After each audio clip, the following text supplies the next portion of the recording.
Katekezi tagħna llum iżistiet inkomplu nirriflettu dwar il-Littra Apostolika li l-Papa Giovanni Paolo II kiteb fl-2001 fil-bidu tal-Millenju ġdid, iġibla l-isem, u llum se nirriflettu fuq il-paragrafu 48 ta' din-littra, fejn il-Papa Giovanni Paolo II fil-proċess ta' tiġdid tal-Knisja, fil-proċess ta' evangelizzazzjoni anke ġdida fil-Knisja, sejjer jitkellem issa f'dan il-mument dwar il-bżonn ta' l-ekumenizmu. L-ekumenizmu jirreferi għal laqda tal-insara bejnietna.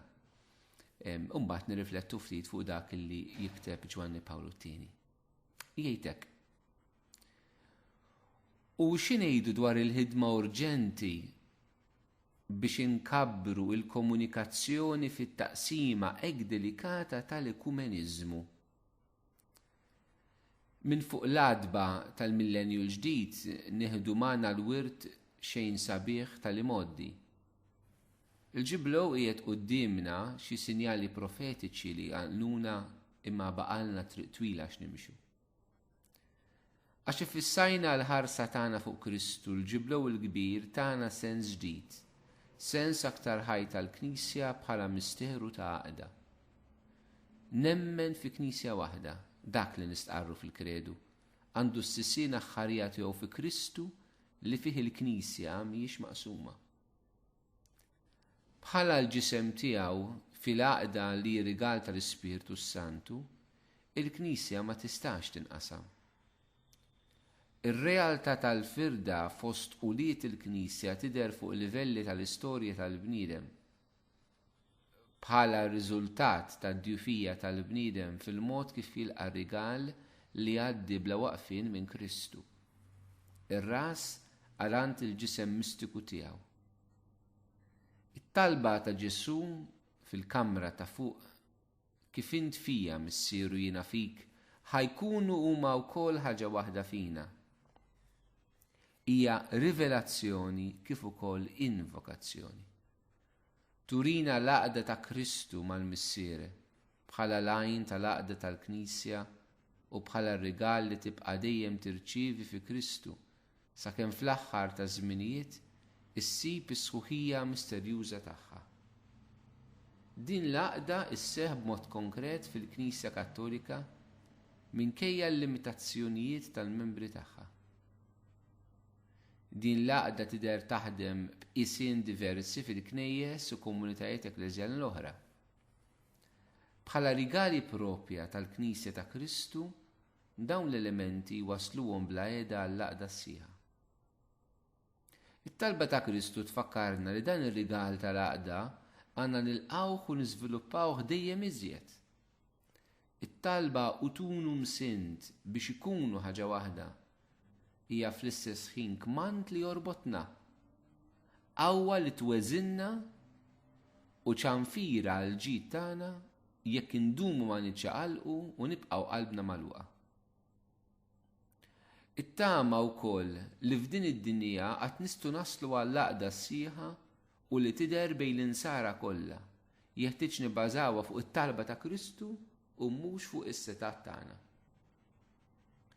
F'dan il-pellegrinaġġ ta' wara l-ġiblu jiena qed nitfa' ħarsti b'tama kbira fuq il-knejjes tal-Lvant u nitlob li jerġa' jseħħ il-bdil tar-rigali li kien jagħni l-Knisja tal-ewwel millennium. Jalla t-tifkira ta' żmien li fih il-Knisja kienet tieħu nnifs biż-żewġ pulmuni iqanqal lill-insara tal-Lvant biex jimxu flimkien f'għaqda ta' fidi u b'rispett għad-diversità leġittima biex jilqgħu lil xulxin u jieqfu ma' xulxin bħala membri tal-ġisem wieħed ta' Kristu. Impenn bħal dan għandu jwassal biex imexxi l qudiem dialogu ekumeniku mal-Komunjoni Anglikana u l-komunitajiet ekleżjali li twildu mir-Riforma Protestanta. Id-diskussjoni teoloġika dwar diversi punti essenzjali tal-fidi u l-morali nisranija, it-tissib fil-ħidma l-karità u fuq kollox l-ekumenizmu l-kbir tal-qdusija ma jistgħux jonqsu. Bil-għajnuna ta' Alla li jagħtu l-frott Sa dan it-tant aħna bil-fiduċja kollha nissoktaw fil-pellegrinaġġ tagħna fil-waqt li nixxen huwa żmien meta nkunu nistgħu ninaqdu ma' kull wieħed u waħda li jimxi wara Kristu. Sabiex b'qalbna kollha nkantaw kien mi ħaġa sabiħa u ħelwa li l-aħwa jamru kollha flimkien. F'dan il-paragrafu SSTA, il-Papa Giovanni Paolo II jagħtina diversi aspetti li nistgħu nifqu nirriflettu fuqhom dwar il-bżonn urġenti jgħid huwa, il-ħidma urġenti tal-ħidma ekumenika. L-ewwel ħaġa, il-Papa meta naqraw daqsxejn b'attenzjoni qed jagħmel żewġ distinzjonijiet ftit partikolari. L-ewwel ħaġa jgħid isma' f'Ġesu aħna diġà maqudin. Bħala Knisja hawnhekk qed nitkellem biex nagħmluha ċara min insara imamdin. Tajjeb, insara li mamdin, mhux qed nitkellmu minn mhux mammet, min hu mammet. F'Ġesu kull min hu mammet fl-isem tal-Missier li benu l-Ispiritu Santu. F'Ġesu aħna diġà maqudin. Però viżibilment minn barra aħna matul dawn l-2000 sena ta' storja l-insara għaddew minn ċerti firdiet. Seħħew żewġ firdiet kbar, mhux biss, imma żewġ firdiet kbar li mmarkaw il-Knisja b'mod sħiħ b'din il-qasma. Fis-seklu 11 kellna il-Knisja in-naħa tal-Ist, tal-Vant, illi infirdet min-naħa tal-Punent, mill-West. Il-Knisja li taqa' taħt Kostantinopli infirdet mill-Knisja li taqa' taħt it-tmexxija ta' Ruma. U allura hemmhekk seħħet l-ewwel firda kbira. Mela għandna l-ewwel 1000 sena, l-ewwel millenju, meta l-imamdin kienu kollha biex ngħidu hekk taħt kappa waħda. Fit-tieni millenju isseħħu żewġ firdiet kbar. Is-seklu 11 isseħħ il-qasma bej il-Vant u l-Punent u allura b'mod sempliċi biex niftehmu bej dak li llum tissejjaħ il-Knisja Ortodossa u l-Knisja Kattolika. Imbagħad fis-seklu 16 seħħet ir-Riforma Protestanta. Fiħdan il-West stess, fiħdan il-Punent stess, allura aħna primarjament fl-Ewropa, seħħet din il-firda bej il-Knisja mmexxija mill-Papa, il-Knisja Kattolika, u ir-Riforma Protestanta, dawk li nqataw minn taħt il-Papa. Illi illum SSTA ħanidu hekk huma kollha kemm huma numerużi dawn it-tlet realtajiet ta' nsara, l-insara Kattoliċi, l-insara Protestanti u l-insara Ortodossi. Importanti SSTA li aħna meta nitkellmu minn Knisja għandna bżonn il-moħħ tagħna anke fil-kultura tagħna Maltija, meta nitkellmu minn Knisja, irid ikollna dan is-sens wiesa' ta' Knisja. Meta nitkellmu minn Knisja b'mod sħiħ, qegħdin nitkellmu mill-Knisja mill-insara imamdin, ġifieri fi Kristu, immexxijin taħt il-gwida tal-Papa li huwa l-Isqof ta' Ruma, l-insara fil-Komunjoni Ortodossa u l-insara li fir-Riforma Protestanta bdiet mill-Luteru, seklu 16, twildu ħafna frijej. Jekk ikonna naraw x'inhuma d-distinzjonijiet SSTA bejna, ċertament hawn mhux se nagħti kors fuq l-ekumeniżmu u laqqas id-differenzi mhux ħan artikolhom b'xi mod mirqum u dettaljat, imma ħarsa ta' fuq biex ikonna daqsxejn ftit anke l-arfin tas-sitwazzjoni. Mal-kħutna Ortodossi SSTA, aħna l-Kattoliċi l-iktar li aħna qrib f'dik li hija it-talim għaliex ħafna mit-talim biex ngħidu hekk mid-dottrina hija komuni għaliex it-tnejn li aħna nibnu fuq il-kelma tal-Alla u fuq il-patristika, is-Santi Padri, mistiriet il-Knisja, it-tradizzjoni ħajja tal-Knisja li tfisser is-suċċessuri tal-Apostli, it-talim li għaddew minn ġenerazzjoni għall-oħra. Aħna l-insara kattoliċi m'għandniex biss il-Bibja, imma għandna l-Bibja u tradizzjoni ħajja tal-Knisja. Tradizzjoni ħajja tal-Knisja hija dak li l-Ispirtu Santu kompletà minn ġenerazzjoni għall-Knisja li hija interpretazzjoni tal-Iskrittura. Interpretazzjoni tal-Bibja. Mela aħna għandna l-Bibja u tradizzjoni ħajja tal-Knisja. Mela aħna meta mmorru biex nifmu eżattament il-mulej xirid minna, aħna l-insara kattoliċi m'għandniex biss il-Bibja, imma għandna it-tradizzjoni ħajja tal-Knisja, it-talim kif ġie modi, il-kelma talla kif ġiet moddija mill-apostli u s-suċċessuri kollha tagħhom. Ħutna ortodossi fil-fatt jaċċettaw dan ukoll, kif kienet fl-aħħar mill-aħħar il-Knisja fl-ewwel 1000 sena tagħha. Però għal raġunijiet storiċi u f'xi ftit dottrinali m'aktar sitwazzjoni storiċi seħħet daqsxejn din il-firda, sfortunatament, illi meta niġu għad differenzi, għandna ftit differenzi biex ngħidu hekk ta' natura waħda pastorali li huma differenti. Pereżempju għandna l-kwistjoni tal-saċerdoti li fil-Knisja Ortodossa is-saċerdoti jistgħu jiżżewġu. Kif nafu, jew ma nafux meta qed nitalmu, li s-saċerdoti ma jiżżewġux mhijiex xi ħaġa li għamilha Ġesu. Hija xi ħaġa li għamlitha l-Knisja. Dak li tagħmel il-Knisja, l-Knisja kollox tista' tibdel. Imma dak li għamel Kristu l-Knisja ma tistax tibdlu. Allura li s-saċerdoti ma jiżżewġux, dik għamlitha l-Knisja. L-Knisja tista' tneħħiha fil-fatti. U m'hemmx diffikultà li tneħħiha. Ma tkunx qed tikser xejn milli tagħna Ġesu. Allura din fiha nfisha mhijiex daqshekk ta' problema bejna u bejn l-Ortodossi, hija biss prassi differenti. Imbagħad għandna il-prattika differenti ta' xiġri bil-miżżewġin li jkunu isseparaw jew iddivorzjaw u reġgħu żżewġu. Hawnhekk naraw li l-Knisja Ortodossa għandha prassi differenti mill-Knisja Kattolika. Waqt li l-Knisja Kattolika iżżomm li m'għandhomx ma jistgħux waqt li jieħdu sehem il-ħajja kollha tal-Knisja, però ma jistgħux jiċċelebraw l-Ewkar jitqarbnu u jirċievu s-sagrament tal-qrar minħabba ċirkustanza partikolari jkunu fiha.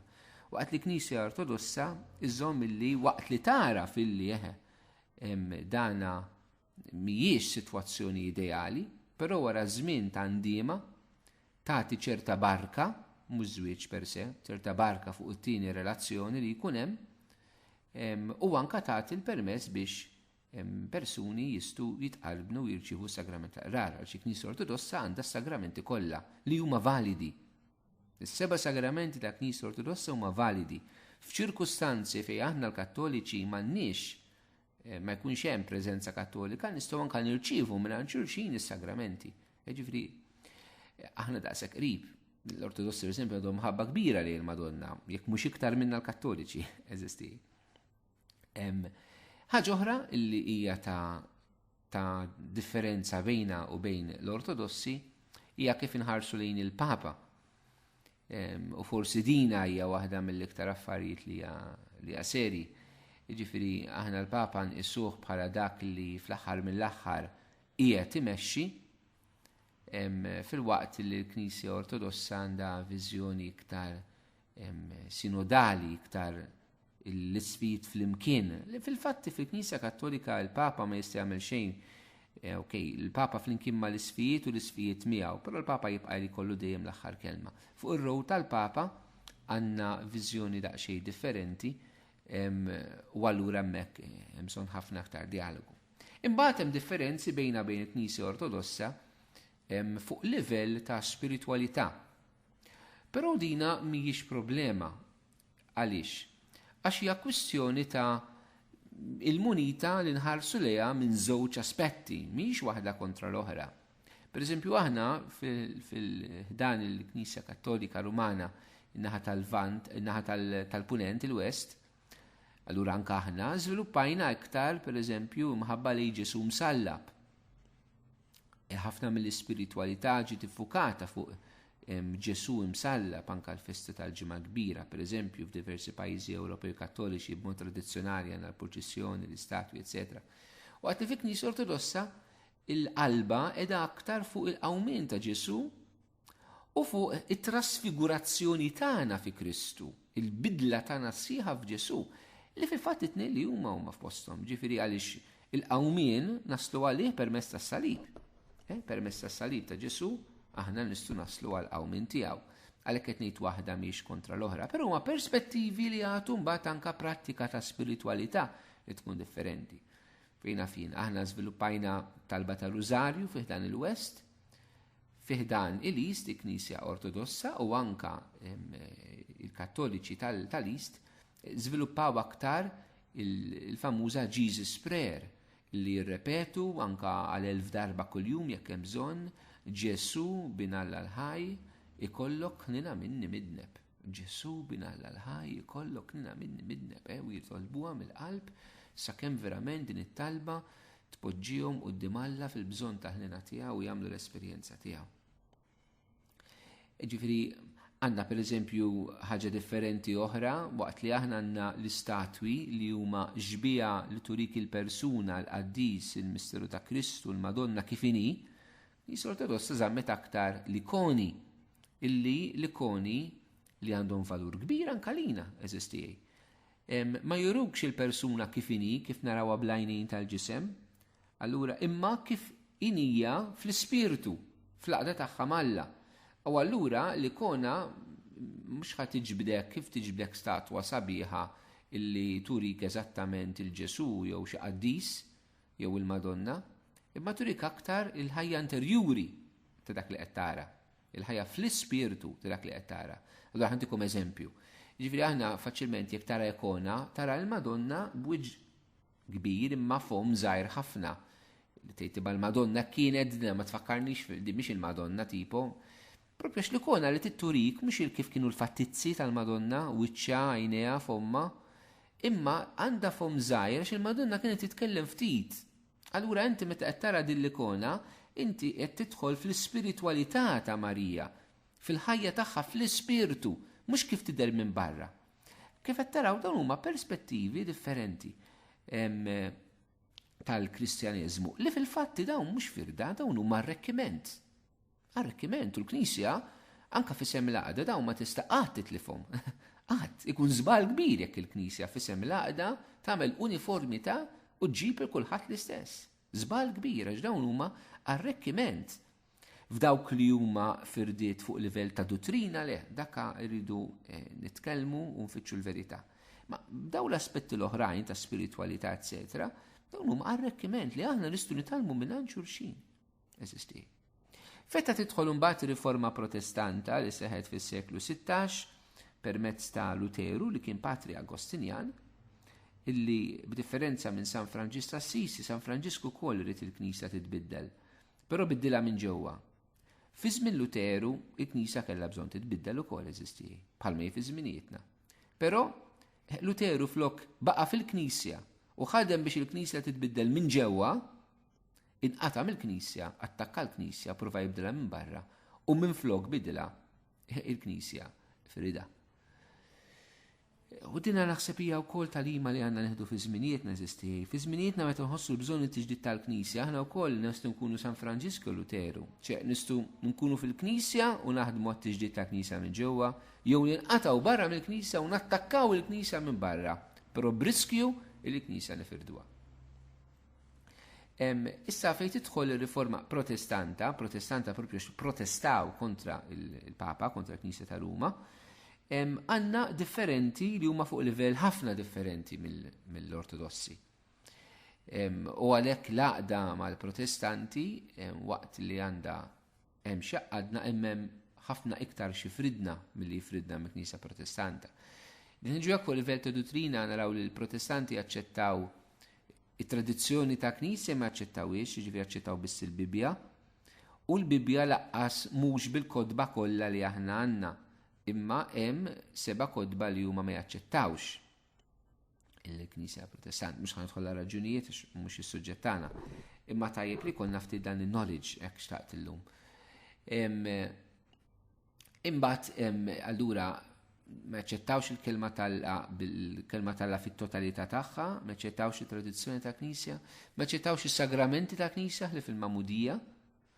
Ġifieri m'hemmx l-Ewkaristija, ma jemnux l-Ewkaristija, m'hemmx is-sagrament ta' żwieġ, m'hemmx saċerdozju, m'hemmx griżma tal-isqof, m'hemmx griżma tal-morda, m'hemmx qrar. Teżisti biss il-Mamudija, s-sagramenti, ovvjament għax inqataw minn taħt il-Papa, allura m'hemmx aktar isfijiet, m'hemmx saċerdoti, m'hemmx sagramenti. Allura dawn ma jemnux fihom. Anka fejn tidħol l-ixju ta' żwieġ u divorzju, jaċċettaw minnhom mod ħanidu hekk faċli iktar il-realtà ta' divorzju. Għandna wkoll f'dak li hija l-ispiritualità għandna aspetti ftit differenti waqt il-Luteru żamm ħafna teoloġija kruċis, il-sens li nifukaw fuq Ġesu imsallab huwa ħafna qawwi.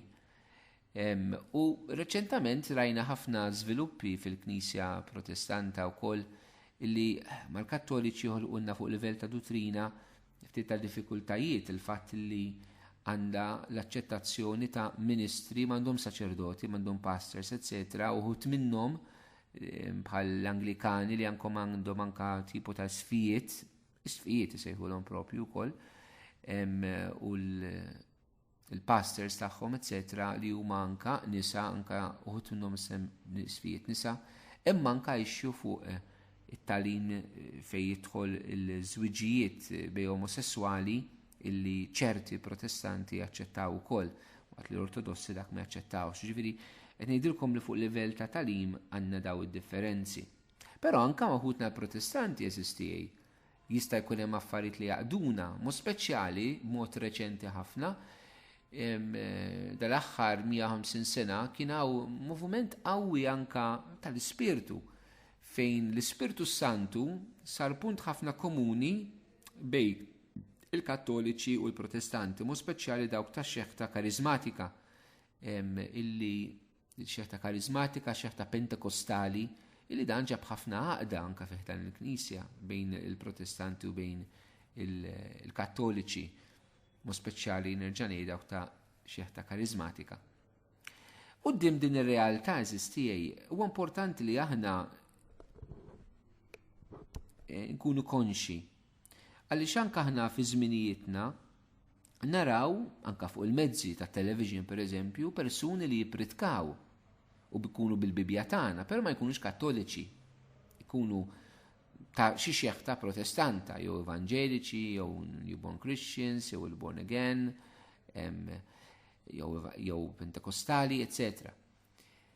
Kemm fuq stazzjonijiet lokali Maltin insibu hekk u anke stazzjonijiet barranin. Ġifieri, ir-real l-attitudni tagħna x'għandha tkun.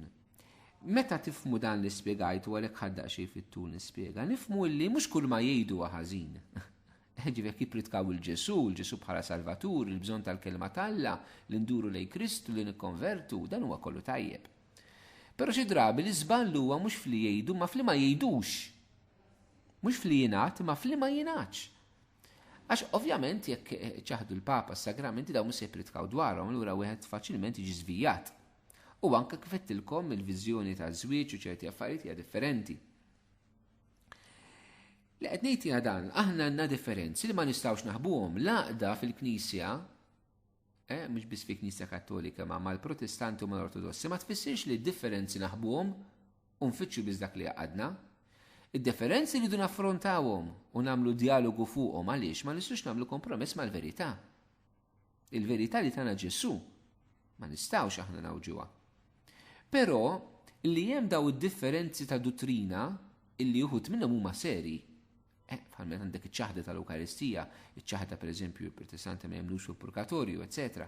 Meta għandna din id-differenzi li hija serja ma nistgħux ninjorawhom, u issu xejn mhu xejn. Però li hemm id-differenzi ma jfissirx li ma nistgħux nitalmu mingħand xulxin. Aħna għandna x'nitalmu mingħand l-Ortodossi, aħna għandna x'nitalmu mingħand il-Protestanti, bħalma huma għandhom x'jitalmu mingħandna l-Kattoliċi. Mela ma jfissirx li ma nitalmux mingħand xulxin. Ma jfissirx li ma nistgħux nitolbu flimkien. Anka Knisja f'Malta diversi momenti torganizza momenti ta' talb ekumeniku. U jalla aħna l-Kattoliċi nitalmu nagħtu iktar semna fihom. Inħossuha din il-bżonn. Mela nistgħu nitolbu flimkien, nistgħu nagħmlu atti ta' karità flimkien. Ħaġa li hija komuni għal Kattoliċi, l-Ortodossi u l-Protestanti. It-talbu l-karità huma komuni bejnietna. Nistgħu anke nevanġelizzaw flimkien, nxandru l-Ġesu, anke nippritkaw flimkien.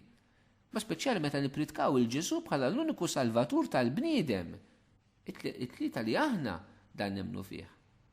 Ovvjament hemm affarijiet li ma naqblux u l-Papa qal hija mixja twila dina.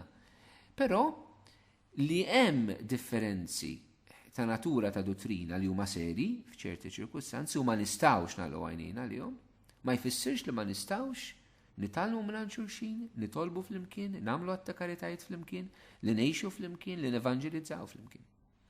Aħna għandna bżonn ħafna fil-Knisja f'Malta maturità, talim, niftħu l-moħħ tagħna iktar fuq din id-dimensjoni.